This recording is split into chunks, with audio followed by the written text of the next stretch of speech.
آئیے آج اس معلوماتی نشست میں ایک ایسی عظیم اور تاریخی داستان پر بات کرتے ہیں جس نے انسانی سمجھ سے بالاتر قوتوں پر حکمرانی کی۔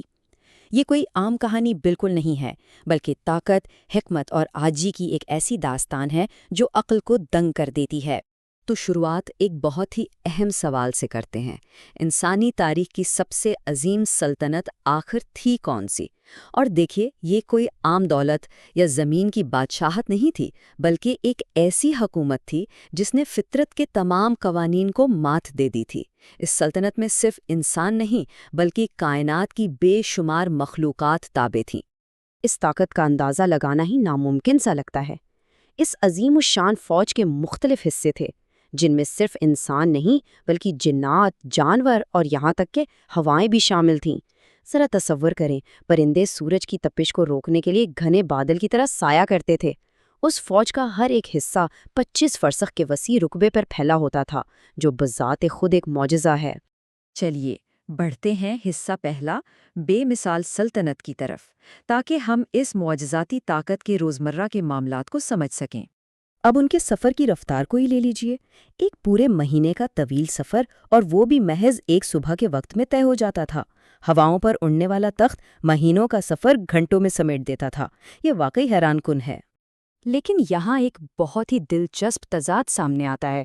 اتنی بڑی سلطنت جہاں جنات تانبے کی دیوے کھل دیگوں میں کھانا پکاتے تھے، لیکن جب بادشاہ نے پوری دنیا کی مخلوق کی دعوت کا ارادہ کیا تو سمندر کی محض ایک ویل مچھلی نے وہ تمام کھانا ایک ہی نوالے میں نگل لیا اور مزید کی طلب کی۔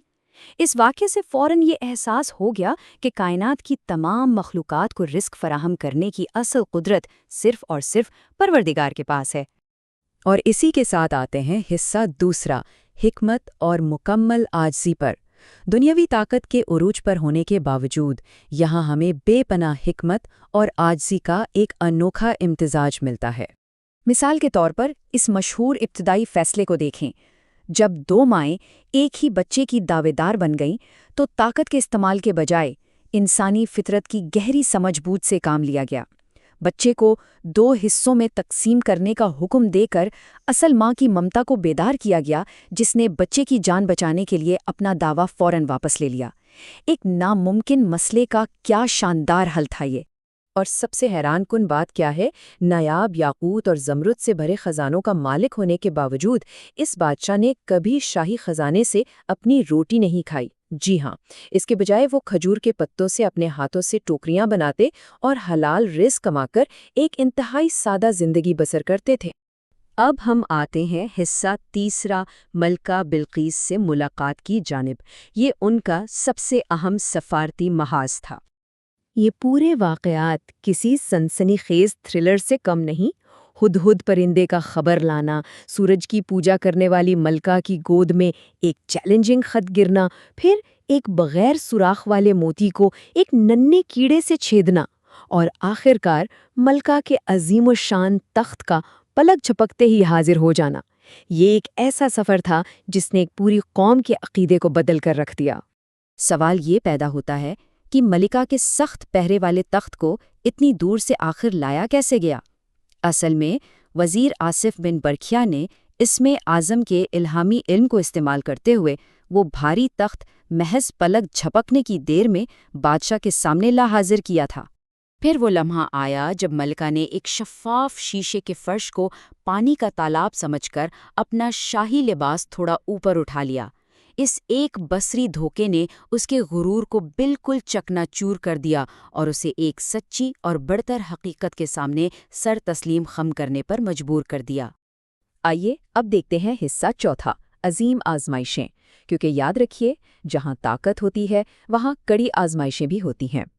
انتہائی انسانی کمزوری کے یہ لمحات دکھاتے ہیں کہ ایک عظیم ترین رہنما کا دھیان بھی بھٹک سکتا ہے۔ خوبصورت گھوڑوں کے معائنے میں عصر کی نماز کا وقت نکل جانا اور پھر سورج کا واپس لایا جانا، یا پھر انشاءاللہ کہنا بھول جانا اور نتیجے میں ایک نامکمل بچے کی پیدائش، یہ تمام واقعات خدا کی طرف سے دی گئی بڑی اور واضح یاد دہانیاں تھیں۔ یہاں سب سے اہم سبق کنٹرول کے اس وہم کا ہے جو انسان کو گھیر لیتا ہے۔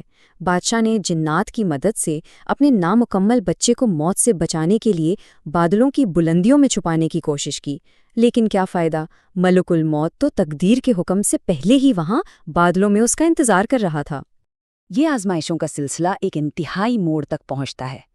گھر میں لا علمی میں ہونے والی بت پرستی کی وجہ سے بادشاہ اپنی وہ طاقتور انگوٹھی ایک شیطان کے ہاتھوں گنوا بیٹھتا ہے اور اپنی ہی سلطنت سے بے دخل کر دیا جاتا ہے۔ 40 دن تک مچھیروں کے ساتھ ایک عام سی زندگی گزارنے کے بعد بلا آخر وہ انگوٹھی ایک مچھلی کے پیٹ سے معجزاتی طور پر واپس مل جاتی ہے۔ اور آخر میں ہم بڑھتے ہیں حصہ 5واں، ایک پراسرار آخری آرامگاہ کی طرف۔ یہ اس داستان کا سب سے حیرت انگیز پہلو ہے۔ ذرا اس واقعے پر غور کریں، یہ واقعی انسانی عقل کو دنگ کر دیتا ہے۔ وہ اپنی لکڑی کی لاٹھی کے سہارے کھڑے ہو کر عبادت کے دوران وفات پا گئے، لیکن ان کا خوفناک جنات کا لشکر اس بات سے مکمل طور پر بے خبر رہا اور بیت المقدس کی تعمیر کے مشکل کام میں لگا رہا، یہاں تک کہ ایک دیمک نے لاٹھی کو اندر سے کھا لیا اور ان کا جسم زمین پر آ گیا۔